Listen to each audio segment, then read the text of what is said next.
I'm just going to put on gloves so I don't melt my chocolate. Ready gloves, I couldn't find my good ones. Let's see, they're frosted over here. So you can flex them and try and pop them out.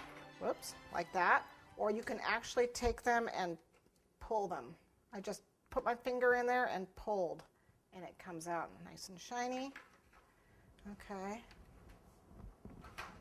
And then we can take our knife tool here, or the X-Acto knife. I can't pick it up.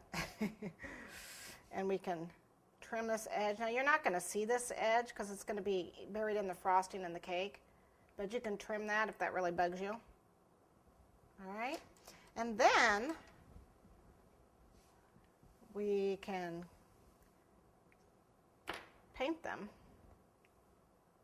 As you can see, I've already done a couple.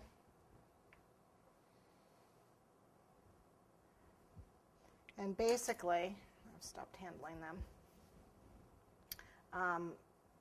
Use a little, this is the claret, which I really like, the red. And you just dry dust it on. So there's nothing on my brush, just the dust. Just like so. And maybe one more of, this is the copper. I also like bronze. I forgot to tell you, I really like the bronze too, so that's a beautiful color. You can see these just come out really beautiful. And you can do this in the dark or the semi-sweet or the milk chocolate. Both work really well. So whatever you have. I just don't use the white because the white doesn't look good.